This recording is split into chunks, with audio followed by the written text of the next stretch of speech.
Officer Dennis Patterson informing him that a suspicious black woman was present in the store, appearing as though she intended to abscond with merchandise and causing her to feel apprehensive. Officer Patterson arrived within moments and approached Ms. Bennett as she was selecting garments for a fitting.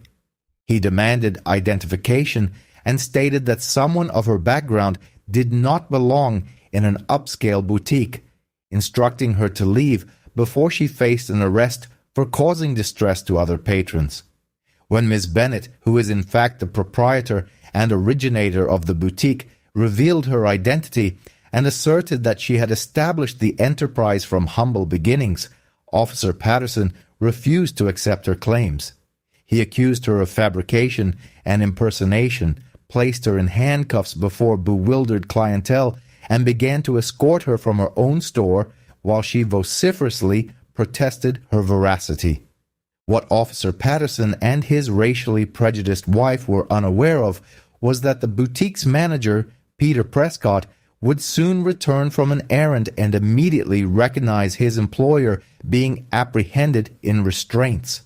They failed to consider that a straightforward internet inquiry would unequivocally confirm Ms. Bennett's ownership of the luxury boutique chain, and that their discriminatory presumption that an African-American woman could not possibly own a high-end establishment would result in the termination of both their careers and a compensatory lawsuit amounting to $680,000. This legal action would subsequently expose their prolonged history of targeting and harassing individuals of color. Before we continue, from which city or country are you observing? Kindly share this information in the comments. We genuinely appreciate knowing where our audience is located. If you believe that shopping while black should not result in an arrest within one's own establishment, please show your support by liking this video and subscribing to our channel. Amara Bennett steered her vehicle into the sophisticated commercial district situated on Madison Avenue shortly after 2 o'clock on a Thursday afternoon, anticipating a few hours of leisurely browsing and shopping in the city to which she had relocated a mere 2 weeks prior. At the age of 38, Ms. Bennett was the architect and chief executive of Bellacore Luxury Boutique, a premier women's apparel chain that she had meticulously constructed from the ground up over the preceding 5 years. Her endeavor commenced with a solitary, modest storefront, financed by her personal savings and a business loan. She dedicated herself to 16-hour workdays for 3 consecutive years, transforming that initial location into a 4-story enterprise valued at over $3 million. She provided employment for 42 individuals across her various branches and had recently moved to this metropolis to personally oversee the inauguration of her newest flagship store, slated to open the following month. On this particular day, Ms. Bennett had resolved to visit the original Bellacore boutique outlet discreetly, desiring to explore the offerings without drawing attention to herself as the proprietor. She was attired in refined yet understated clothing, comprising impeccably fitting designer denim, a cream-colored silk blouse, subtle gold accessories, and elegant leather flats. Presenting an image precisely aligned with the affluent clientele her boutique served, she entered the Bellacore boutique through its glass portals with a faint smile gracing her lips, eager to survey her inaugural establishment after an extended absence of several months during which her focus had been on expansion. The boutique was exquisitely appointed, reflecting Miss Bennett's design vision. It featured soaring ceilings, tasteful illumination, artfully arranged displays of dresses and separates categorized by color and style, comfortable seating areas for patrons, and a soothing musical ambience. Approximately 6 other individuals were perusing the store, predominantly Caucasian women in their mid-30s to early 40s, examining the merchandise with the meticulous consideration befitting expensive apparel. Among these patrons was Patricia Patterson, a Caucasian woman in her mid-40s, dressed in tennis attire and carrying a designer handbag. Miss Patterson had been perusing the sale items near the entrance when Miss Bennet arrived. Glancing up at the chime, signaling the door's opening, Miss Patterson's gaze immediately fixed upon Miss Bennet. Miss Patterson observed Miss Bennet proceed past her towards the primary dress displays, and an immediate sense of suspicion took hold the moment she perceived a black woman entering this opulent boutique. Miss Bennet, entirely oblivious to Miss Patterson's scrutiny, continued towards a collection of evening dresses situated towards the rear of the store. She ran her fingers along the fabrics, assessing their quality and the manner of their presentation, mentally noting the staff's exceptional merchandising efforts. She selected a deep blue cocktail dress, holding it up to examine the stitching and the fall of the material. She was genuinely engaged in shopping, but also critically evaluating her own inventory with the discerning eye of someone who had personally curated every item in the store. 5 minutes elapsed. Ms. Bennet transitioned from the evening wear section to the casual dress collection, lifting garments, checking price tags, and contemplating which pieces might be suitable for upcoming business engagements. Her actions were entirely consistent with those of any other shopper in the boutique, taking her time and thoughtfully considering her choices. Patricia Patterson observed her throughout this period. Miss Patterson feigned interest in a blouse while maintaining visual contact with Miss Bennet in her periphery, tracking Miss Bennet's every movement within the store. In Miss Patterson's prejudiced perspective, Miss Bennet's deliberate examination of the merchandise was not indicative of a discerning shopper. Instead, it suggested someone casing the premises, seeking opportunities for theft. Miss Patterson possessed no substantiation for this belief, no rationale beyond the color of Miss Bennet's skin to suspect any untoward activity. However, her prejudice conjured a narrative that resonated with her distorted worldview. 10 minutes passed. Miss Bennet had by now moved to a third section of the store, examining designer separates, silk blouses, and tailored trousers that could be coordinated for professional attire. She had yet to make a definitive selection, content with browsing and enjoying the experience of shopping in her own beautifully designed space. However, to Miss Patterson, the fact that Miss Bennet had remained in the store for 10 minutes without making a purchase was irrefutable evidence of criminal intent. Miss Patterson withdrew her mobile phone and moved towards a secluded corner of the boutique adjacent to the fitting rooms. She lowered her voice as she dialed her husband's number, her eyes never straying from Miss Bennet. "Dennis, it's me," Miss Patterson murmured when her husband answered. "I'm at Bellacourt Boutique on Madison Avenue. There's a black woman in here behaving quite suspiciously. She's been meandering for 10 minutes merely looking at items without purchasing. I suspect she intends to steal something. I don't feel secure." Officer Dennis Patterson was seated in his patrol vehicle, 2 miles distant, completing administrative duties when his wife's call was received. At the age of 48, Officer Patterson had served on the police force for 22 years and had adopted the same prejudiced perspective as his wife, shaped by decades of profiling minority communities. Upon hearing his wife's report of a suspicious black woman in an expensive boutique, he did not hesitate to accept her assessment. "Remain where you are," Officer Patterson instructed his wife. "I am 15 minutes away. Keep her under observation, but do not engage her directly. I will handle the situation upon my arrival." Miss Patterson terminated the call and discreetly returned her phone to her handbag. Feeling gratified by having fulfilled her civic obligation by reporting perceived suspicious activity, she resumed her pretense of shopping while continuing to observe Miss Bennet with the vigilance of a hawk monitoring its prey. Miss Bennet, still entirely unaware that law enforcement had been summoned, finally made her selections.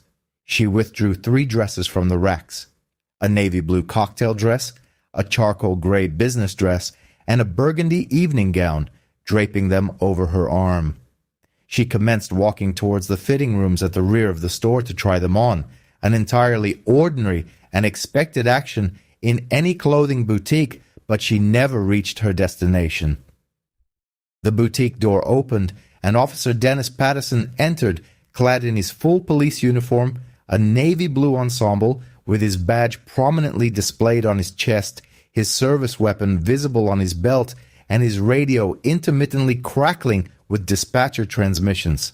He was a tall Caucasian male with graying hair, exuding the confident demeanor of someone who had spent 2 decades wielding authority without frequent challenge.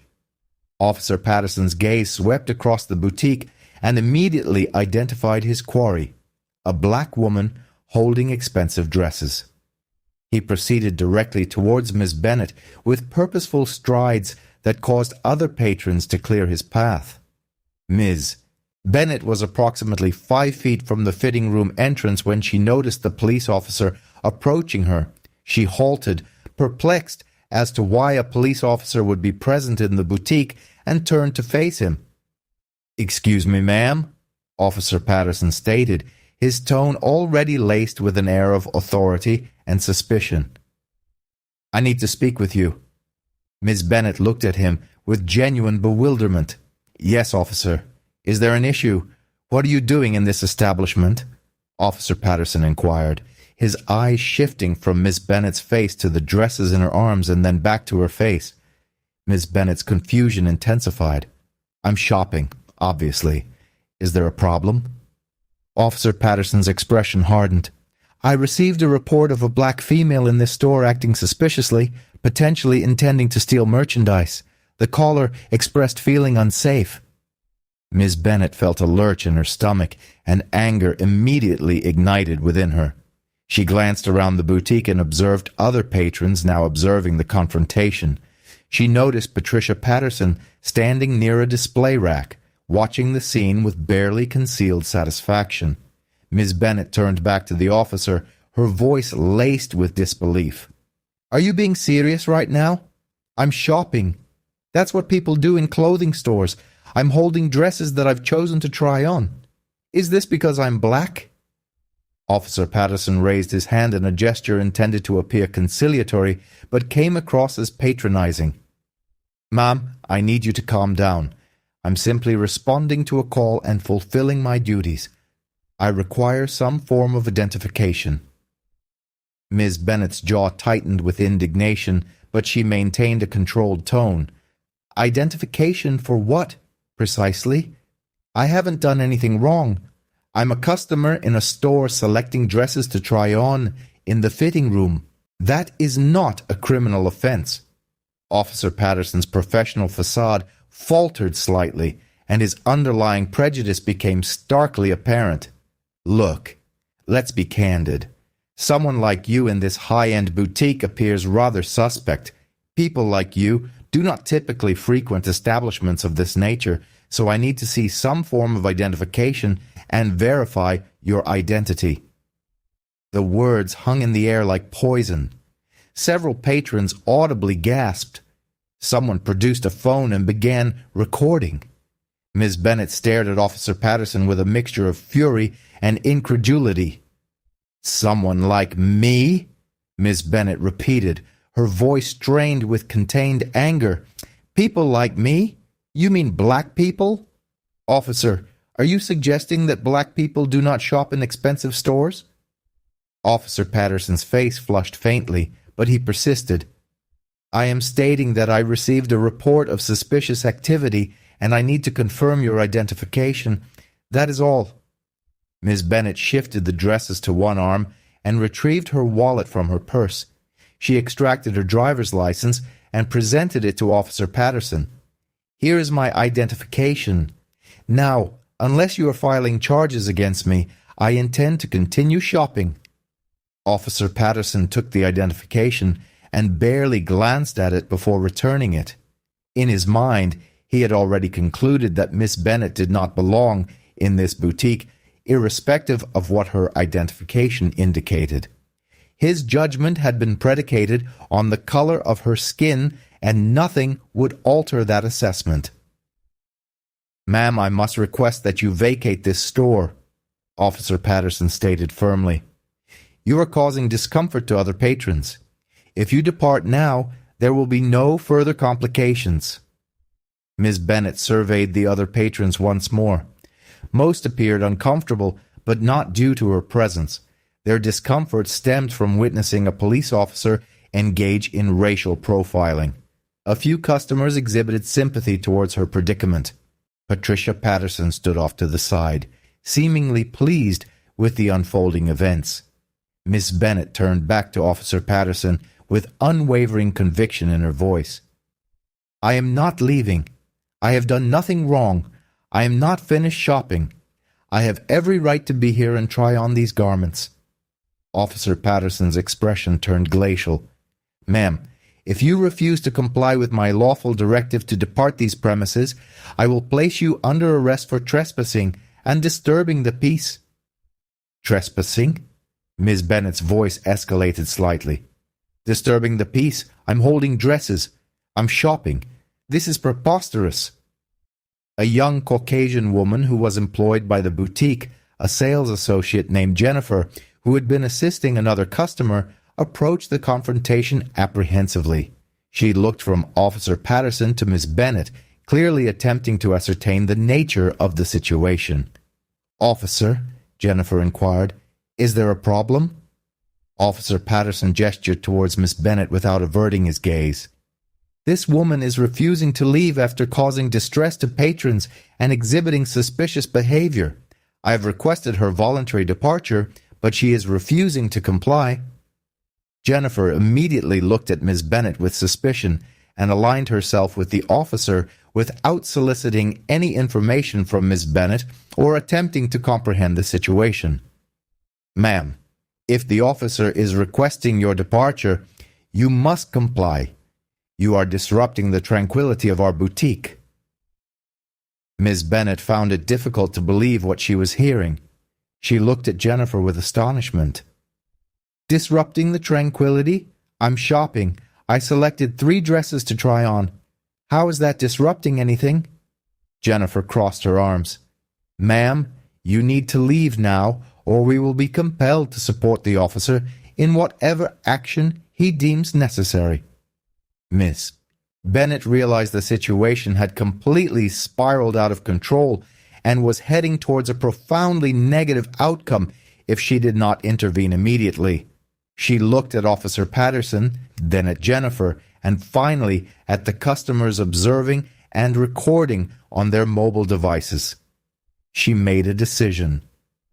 "Do you know who I am?" Miss Bennet inquired loudly and clearly, ensuring her voice carried to every individual in the boutique. Her tone projected an authority and confidence that caused everyone to pause. "My name is Amara Bennet. I am the owner and founder of Bellecourt Luxury Boutique. This store, the one you are accusing me of attempting to steal from, I own it. I built this business from nothing, and you are engaging in racial profiling against me in my own establishment." The boutique fell into absolute silence. Jennifer's face drained of color, appearing pale as blood receded from it. Several patrons gasped. A phone clattered to the floor. Patricia Patterson's satisfied expression faltered momentarily. Officer Dennis Patterson's expression remained unchanged.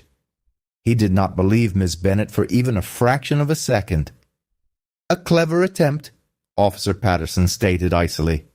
"However, fabricating your identity and impersonating a business owner has only exacerbated your situation. You are under arrest." Miss Bennet's eyes widened with shock and fury.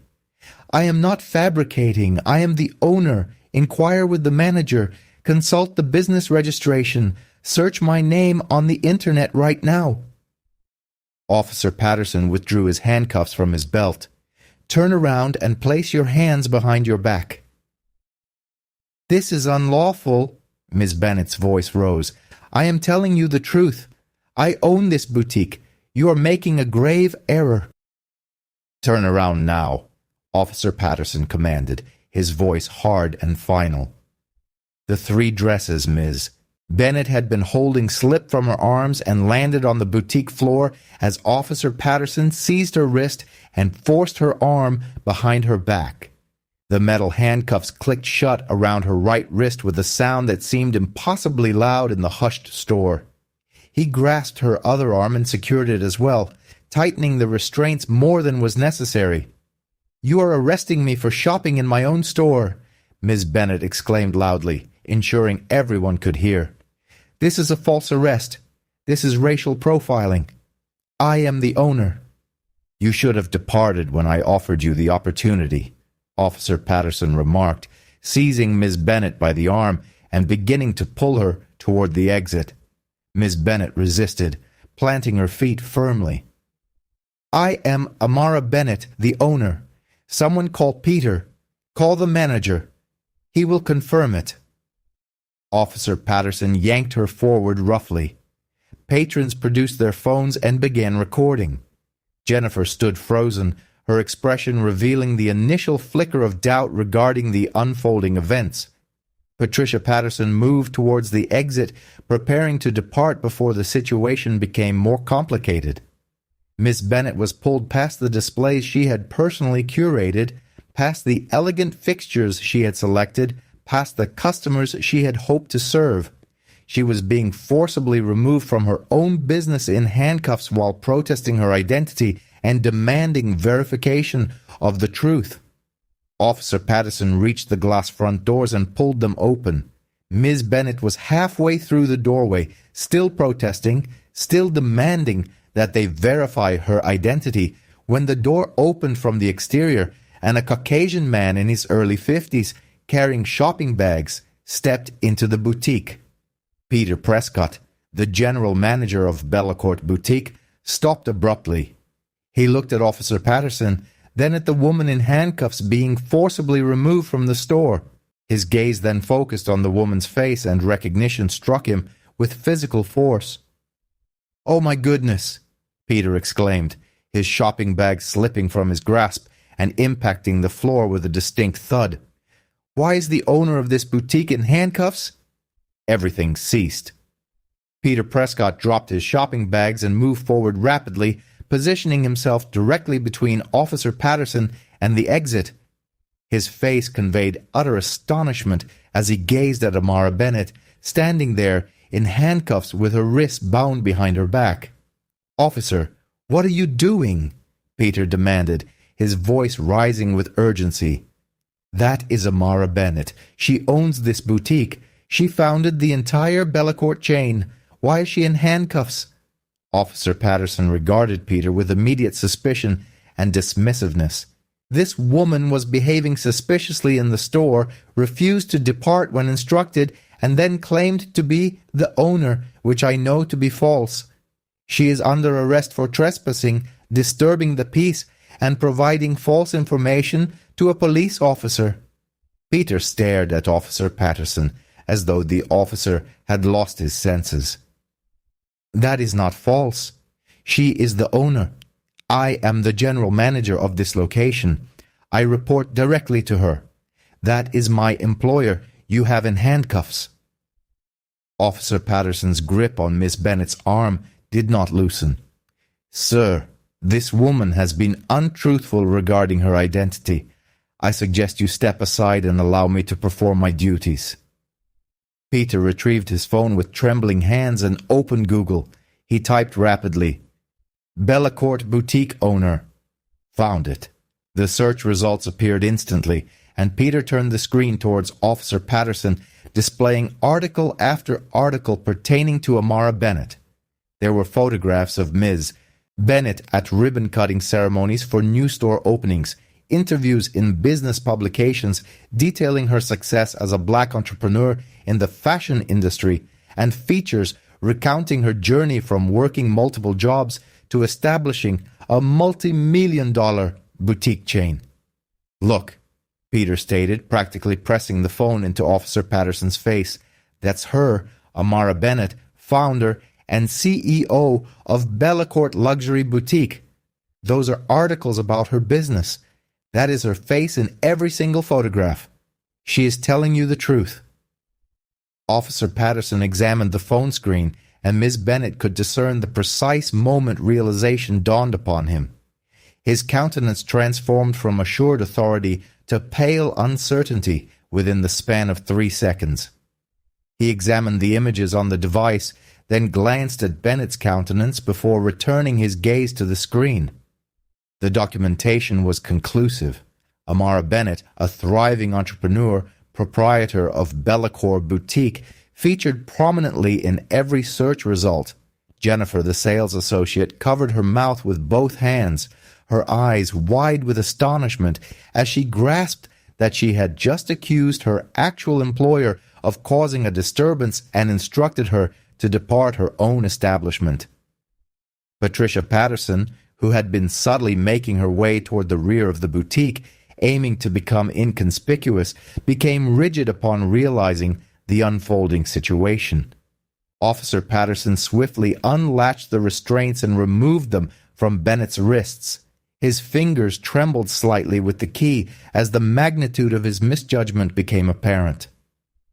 "Madam, I offer my sincerest apologies. There has been a significant misunderstanding." Bennett rubbed her wrist where the metal had been excessively tightened, cutting him off with a voice as cold as ice. "A misunderstanding? You informed me that individuals like myself do not patronize establishments such as this. You stated that someone resembling me appears suspicious. You refused to accept my word when I asserted that I own this business. You apprehended me within my own boutique because you were incapable of envisioning a black woman as the owner of a high-end establishment." Peter directed a furious gaze towards Patterson. "Officer, is this assertion accurate? Did you indeed utter those remarks to her?" Patterson attempted a hasty retraction. "I was responding to a report of unusual activity. Someone had made a report." "Unusual activity?" Bennett interjected, her tone sharp yet measured. "I was perusing dresses. That is all. I was shopping within my own store, selecting items to try on, performing precisely the actions expected of a customer. Someone observed a black woman in an affluent boutique and concluded I must be engaged in illicit conduct." Peter turned to survey the other patrons present.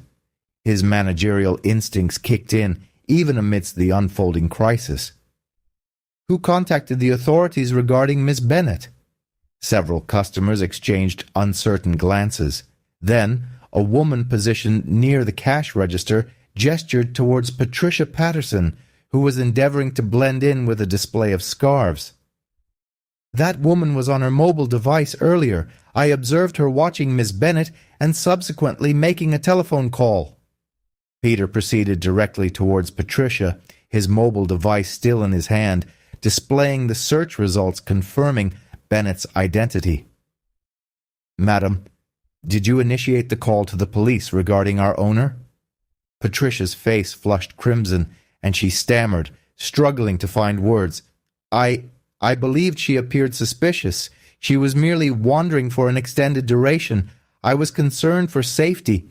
That is why I contacted my husband." The boutique fell into absolute silence. Every individual present in the store distinctly heard those final 3 words. "My husband." Peter's head snapped towards Officer Patterson, then back to Patricia. The connection became immediately evident to all. "You contacted your husband?" Peter inquired slowly, his voice laden with disdain and disbelief. Bennett looked at Patricia, then at Officer Patterson, and the entire scenario coalesced into clarity. "You two are married. She observed me shopping, contacted you, alleging I was suspicious, and you arrived already convinced I was a perpetrator before even engaging with me." Patricia attempted to defend herself. "I genuinely believed something was amiss. I mean, she was merely browsing without purchasing anything." "Browsing without purchasing anything?" Peter interrupted, his voice escalating with anger. "That is precisely what shopping entails. That is what every patron in this establishment does. They browse. They examine merchandise. They take their time to decide upon their selections. What precisely about that strikes you as suspicious? Was it the browsing, or was it the fact that she is black?"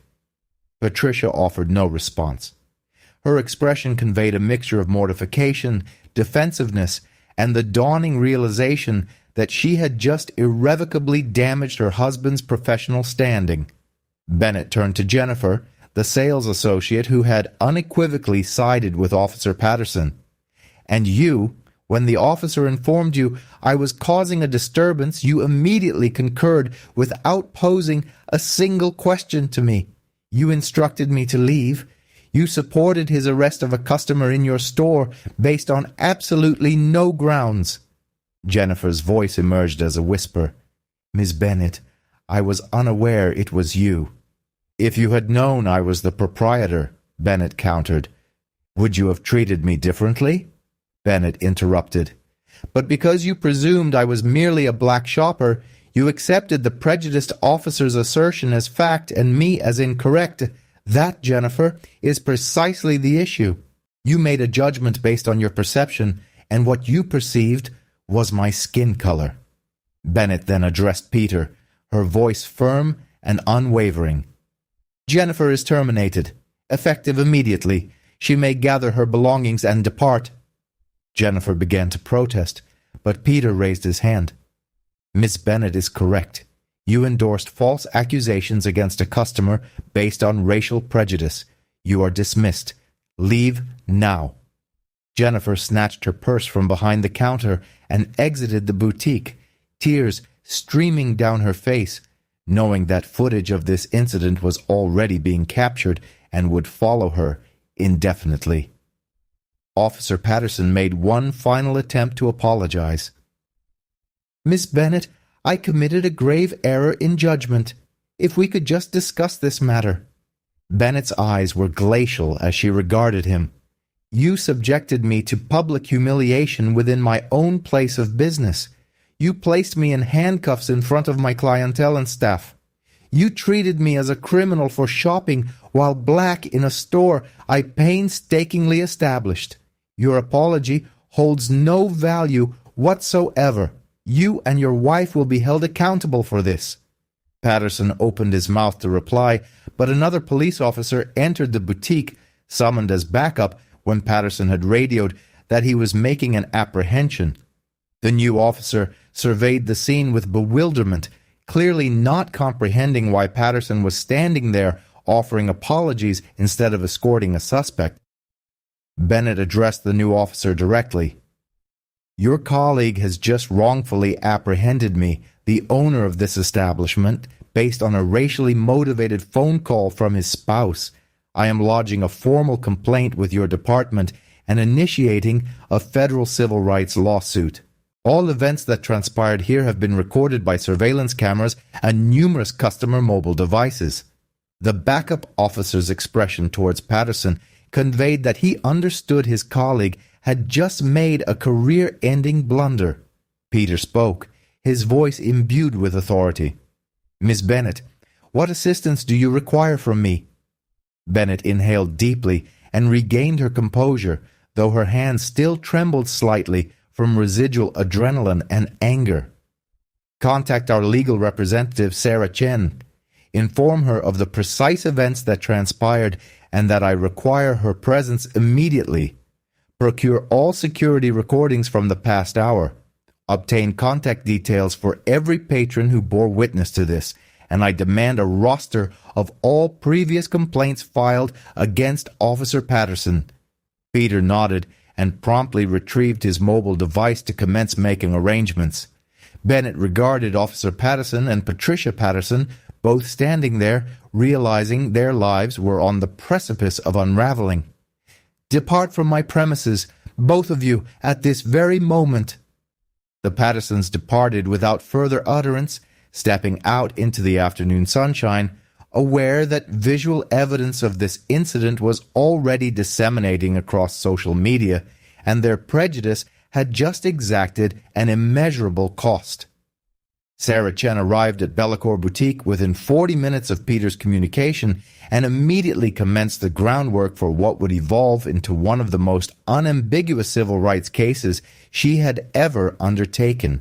She began by reviewing the surveillance recordings, and the content she viewed caused her hands to clench into fists.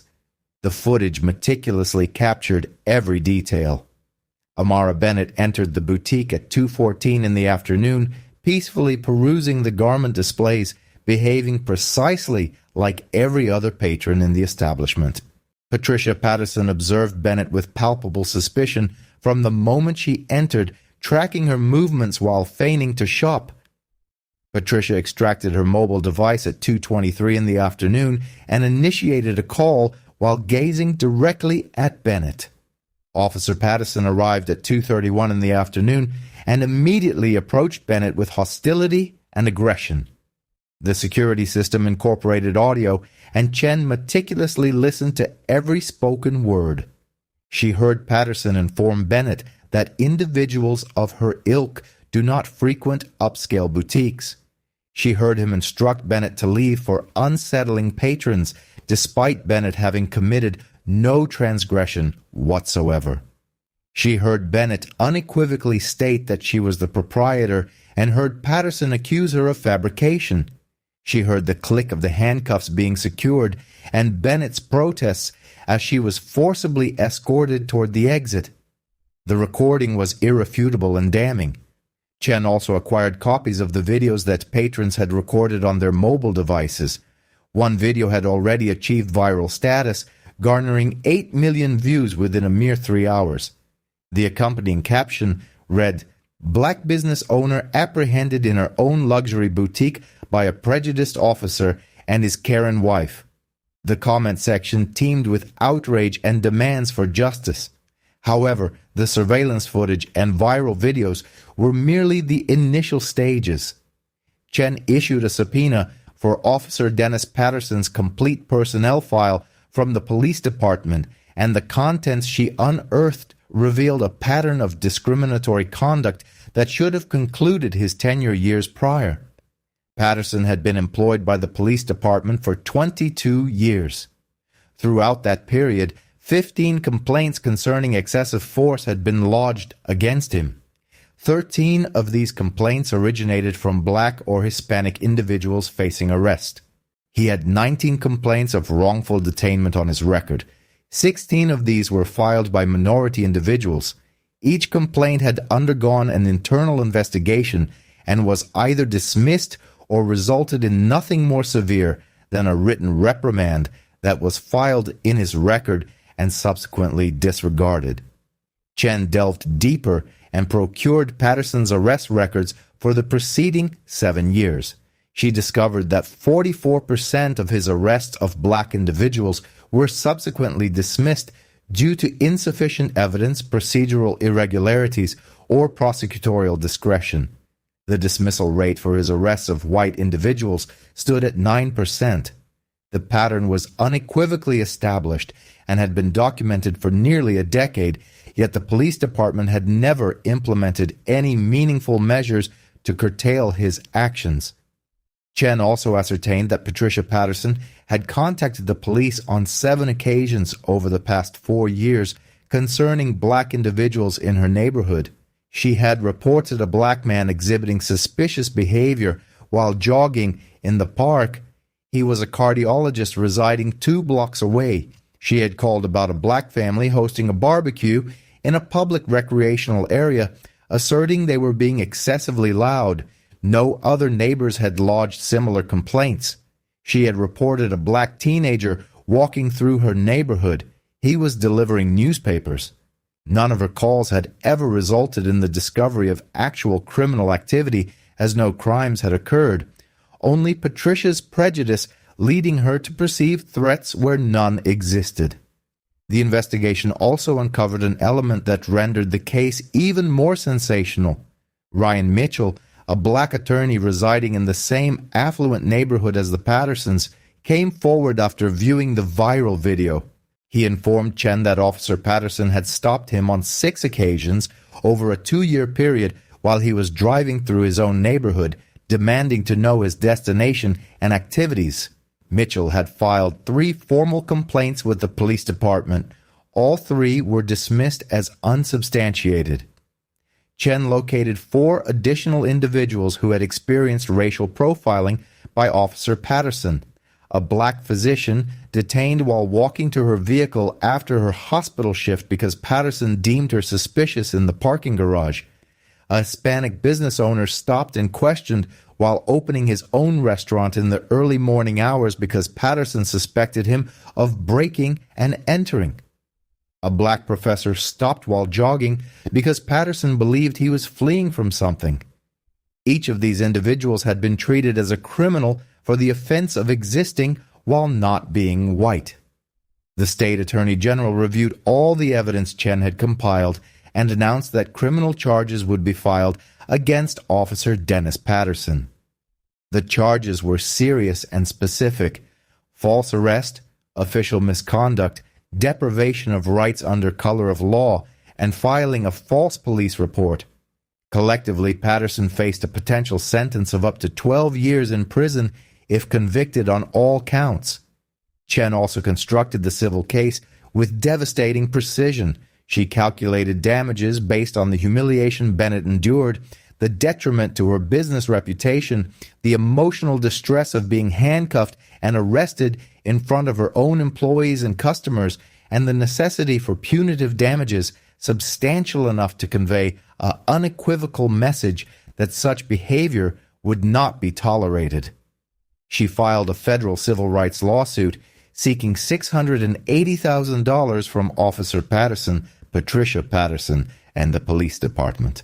During the deposition proceedings, both Pattersons irrevocably undermined what little remained of their defense. Patricia admitted under oath that she had contacted her husband because Bennett did not appear to belong in that type of establishment. And you can just tell when someone doesn't fit in. When pressed on the specific elements that rendered Bennett a poor fit, Patricia could articulate nothing beyond vague sentiments and ultimately conceded it was because Bennett was black, and Patricia had never encountered a black woman owning a high-end boutique. Officer Patterson's deposition proved even more detrimental. When questioned as to why he had not believed Bennett when she stated she owned the store, he responded, "It just didn't seem credible. I've never encountered a situation like that." When asked to clarify what he meant by a situation like that, he attempted to backtrack, but eventually admitted he meant he had never seen a black woman owning an upscale business, and therefore assumed Bennett must be fabricating the truth. The most crushing moment arrived when Chen posed a direct question to Patterson. If a white woman had informed you she owned the boutique, would you have believed her? Patterson paused for a considerable duration before responding, "Probably yes." That answer, officially recorded during the deposition, extinguished any remaining possibility of his successful defense. Amara Bennett convened a press conference outside her boutique precisely 1 week after the incident. She stood before the establishment she had meticulously built, attired in a business suit she had personally designed, and addressed the cameras directly, her voice calm, clear, and utterly unyielding. "My name is Amara Bennett. I built Bellacore Boutique from its nascent stages. I worked 3 concurrent jobs to amass the funds for my inaugural store. I dedicated years to mastering the fashion industry, cultivating relationships with designers, and understanding the desires of women seeking luxury attire. I created something exquisite and prosperous through sheer diligence and resolve. And when I entered my own store to engage in personal shopping, I was treated as a criminal because Officer Dennis Patterson and his wife Patricia were incapable of conceiving that a black woman could be the proprietor of an establishment such as mine." Bennett paused, allowing her pronouncements to resonate before continuing. "Their prejudice not only inflicted personal harm upon me, it conveyed a message to every black entrepreneur, every black professional, every black individual who dedicates themselves to hard work and achieves success, that regardless of our accomplishments, certain individuals will invariably perceive us as criminals first. Officer Patterson observed my skin color and deemed me suspect. His wife observed me shopping and summoned the authorities. And when I presented them with the truth regarding my identity, they refused to accept it because their ingrained biases superseded reality. Bennett's voice hardened. I will not remain silent on this matter. I'm initiating legal action. I'm pursuing criminal charges. I'm ensuring that Officer Patterson will never again wear a badge and that his wife will face repercussions for weaponizing law enforcement against a black woman who was merely shopping, and I will utilize every available resource to guarantee that such an incident never befalls anyone else. The press conference was viewed by millions. The video was disseminated across every social media platform. Amara Bennett became the recognized figurehead of a national discourse concerning racial profiling within retail environments and the various manifestations of prejudice in everyday interactions. Officer Dennis Patterson observed the press conference from his residence, where he had been suspended without remuneration, cognizant that his career had concluded, his pension was forfeited, and he was facing incarceration. Patricia Patterson also observed it, understanding that she was on the verge of becoming unemployable, and that her name would forever be inextricably linked to discriminatory conduct that had precipitated her husband's downfall. The trial would ultimately validate Bennett's assertions on every point. However, prior to that, the ramifications had to unfold in their entirety. Officer Dennis Patterson's criminal trial commenced 6 months subsequent to Amara Bennett's apprehension and extended for a duration of 2 weeks. The prosecution presented an overwhelming body of evidence that left no room for doubt or leniency. The surveillance footage depicting Patterson's aggressive approach and his discriminatory remarks. The audio recording of him informing Bennett that individuals like her do not belong in upscale boutiques. Witness testimony from customers detailing his refusal to verify Bennett's identity even when she explicitly stated she was the owner, and his own deposition where he admitted he would not have arrested a white woman who had made the same claim. The defense attempted to argue that Patterson had made an honest error under duress and was merely responding to a report of suspicious activity. However, the prosecution effectively dismantled this argument by presenting Patterson's 22-year history of complaints, which indicated a clear and documented pattern of targeting minority individuals, a dismissal rate for arrests of black suspects nearly 5 times higher than for white suspects, and testimony from 7 other victims who recounted being racially profiled by Patterson in situations where they had committed no offenses. The jury deliberated for 9 hours and returned guilty verdicts on all 4 charges: false arrest, official misconduct, deprivation of rights under color of law, and filing a false police report. Patterson remained completely immobile as the verdicts were read, his countenance devoid of expression, fully aware that his existence as he had known it was terminated. At the sentencing 3 weeks later, the judge exhibited no leniency. Officer Patterson, you were entrusted with a badge and the public's confidence to protect and serve all citizens equitably, irrespective of race. Instead, you dedicated 22 years to targeting minorities, executing unlawful arrests, and leveraging your authority to harass individuals based on their skin color.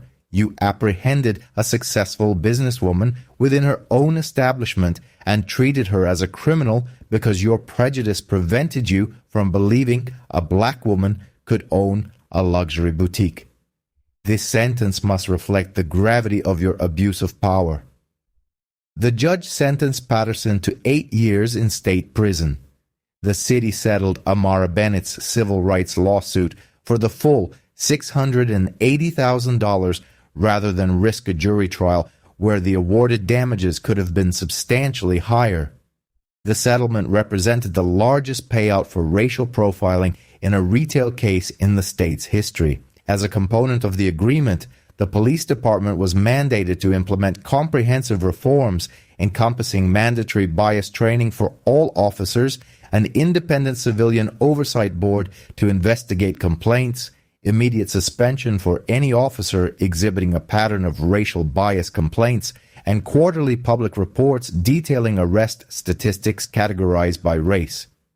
Police Chief Donald Morrison was compelled to resign following the revelation that he had personally dismissed 3 of the complaints against Patterson over the years without adequate investigation.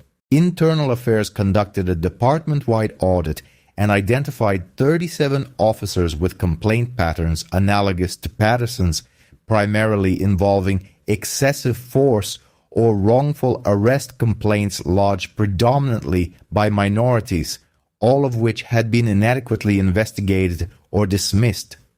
22 of those officers were terminated.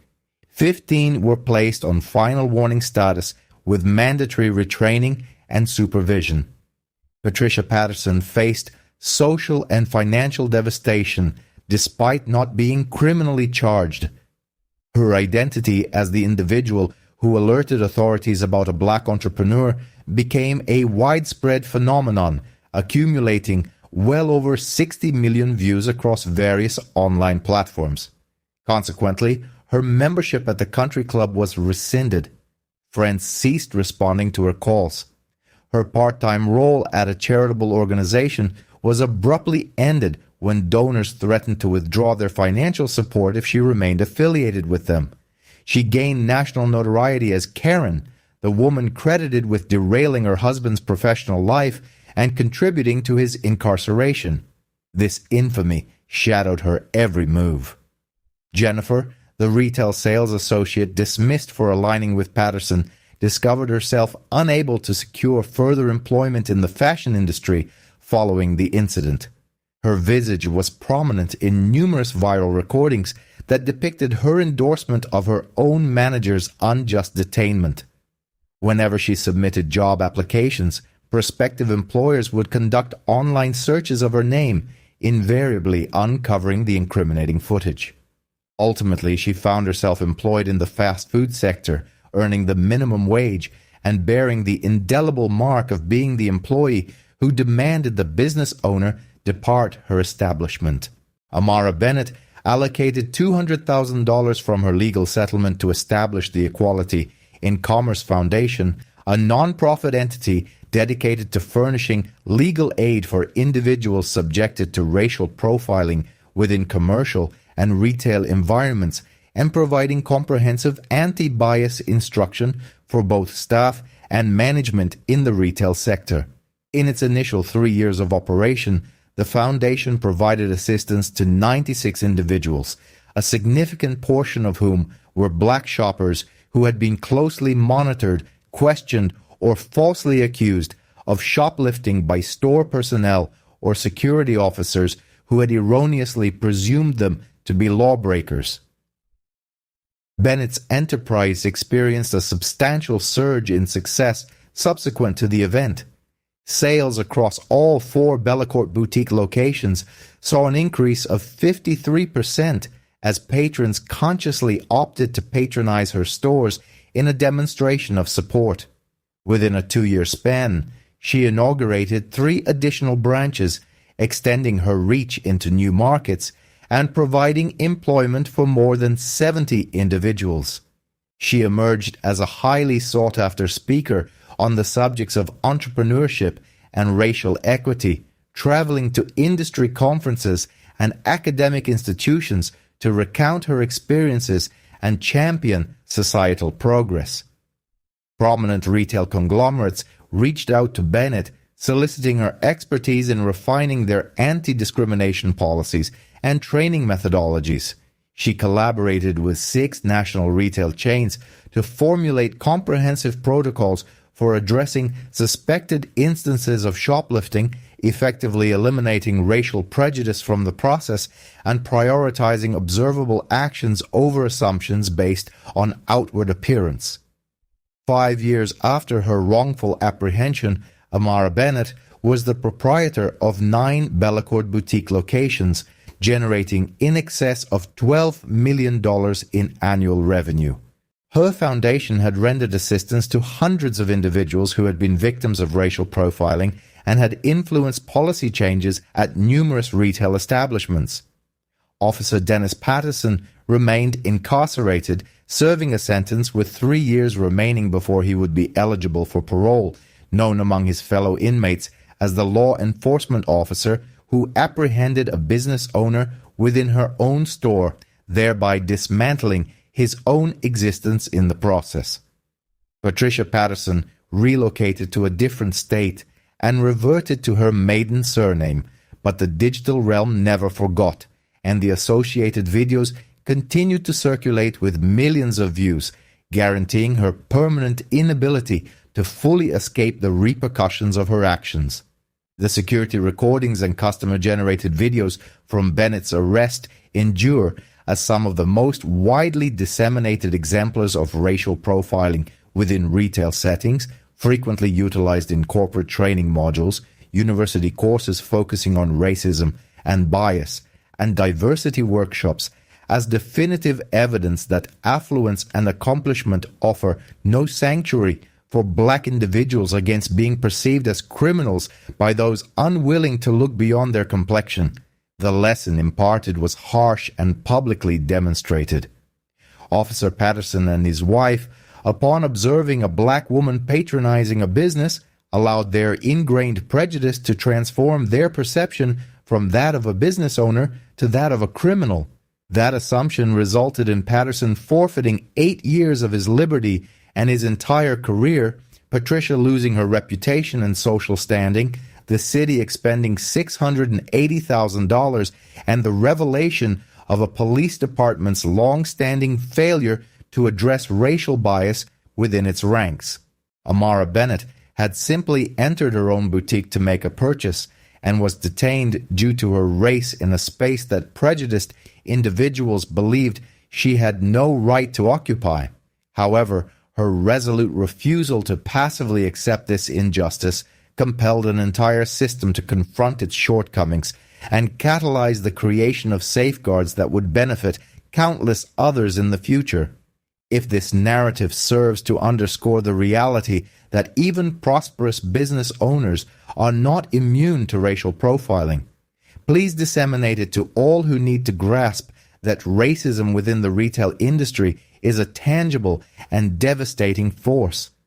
What specific training and policy modifications could effectively prevent employees and law enforcement officers from targeting black customers and entrepreneurs?